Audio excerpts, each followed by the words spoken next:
کله چې ټول ښار د زومبي وایرس له امله تباه شوی و، نو یوه کورنۍ د دې خطرناکو زومبیانو څخه د ځان ژغورلو لپاره کلي ته روانه شوه.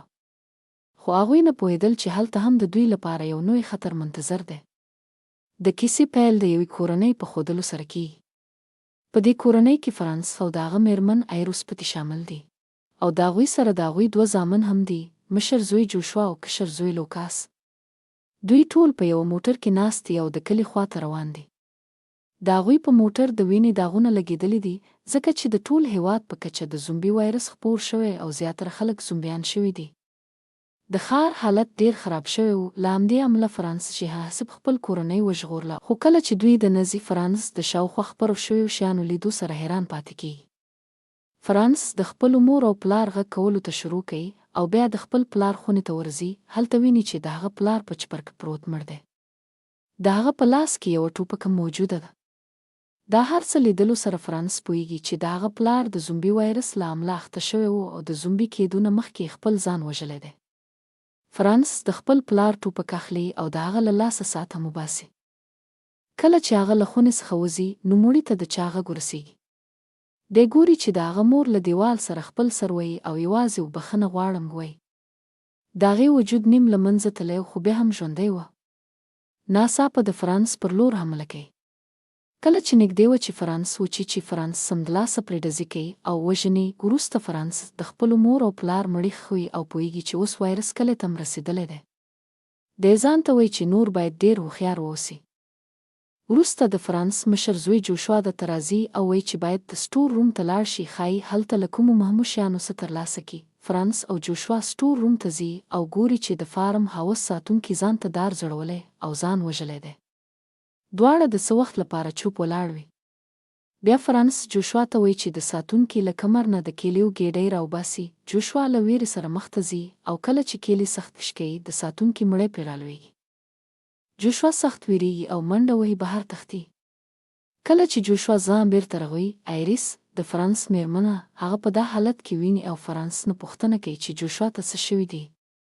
فرانس ورته وایي چې کوم خاص شی نه دی شوی، یوازې یو مړی پرې غورځېدلی و. ایریس په غوسه وایي چې له جوشوا څخه داسې سخت کارونه مه غواړه، خو فرانس وایي که غواړي چې ژوندی پاتې شي باید د هر څه زده کړي، که نه نو ډېر به دوام ونشي. بیا فرانس خپل کشر زوی لوکاس ته د خوړلو لپاره د ګني یو ټوټه ورکوي. کله چې د لوکاس خوړل ګوري، خوشحالیږي. دلته موږ ګورو چې فرانس له خپل کشر زوی سره زیات محبت لري نسبت مشر زوی ته. وروسته ایریس فرانس د بیسمنټ خونې ته بیایي. هلته د خونې لیدلو سره فرانس یو څه ویریږي او د خپل ماشومتوب خاطراتو ته ځي. د هغه پلار به همیشه همدلته د تسزا ورکوله. شپه شي او ټوله کورنۍ د ماښام د ډوډۍ لپاره سره کښېني. په همدې وخت کې جوشوا یو رادیو پیدا کوي او هڅه کوي چې چالانه کړي. خو فرانس ته دا کار هیڅ خوښ نه راځي.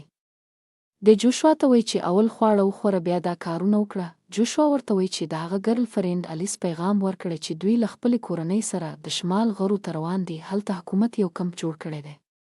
کله چې فرانس دا اوري، سمدلاسه وایي چې دوی هیڅ کمپ ته نه ځي. دی باور لري چې هلته به خلک د سارو په څیر سره بند کړي او د خوړو لپاره به جګړه وي. نو هغه ټولو ته واضح کوي چې دوی به همدلته پاتې کیږي. خو ایریس ته دا خبره هیڅ خوښه نه وي، ځکه هغې هم هلته پاتې کېدل نه غوښتل. په شپه کې ایریس فرانس ته وایي چې له جوشوا سره دې دومره سخت چلند نه کوي، ځکه هغه اوس لوی شوی دی.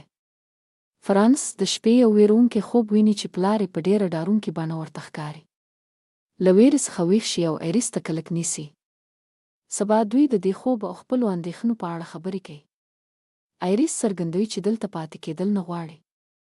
د ایریس د اسرار او د فرانس د بد خوب له امله فرانس مجبوره شي چې د خپلې کورنۍ سره د کمپ لور ته روان شي. هغوی یو وین موټر کې سپریږي او سفر پیلوي. مخکې چې ځي ګوري چې پر یوه پخل څو موټرونه ولاړ دي او لاره د خنډونو بیریکیډونو سره بنده ده. دا لیدلو سره فرانس وایي چې باید بیرته فارم هاوس ته ستانه شي، خو ایریس ټینګار کوي چې یو لوری خلاص دی. ایریس له موټره کوزیږي او هڅه کوي چې بیریکیډونه لرې کړي، خو نشي کولی. ناڅاپه یو زومبي مخې ته راځي. ایریس له ډاره منډه وهي. فرانس له موټر راکوزیږي او زومبي ته ډز کوي او ایریس ژغوري، خو د ډزو غږ نور زومبیان راجلبوي او هغوی د موټر پر لور حمله کوي چیرې چې ماشومان ناست دي. فرانس هوښیارانه د هغوی پام ځان ته اړوي. نږدې وه چې زومبیان یې ونیسي، خو فرانس ځان خلاصوي او پر هغوی یو لاس یې بم غورځوي. په لویه چاودنه کې زومبیان له منځه ځي او د کورنۍ ژوند ژغورل کېږي.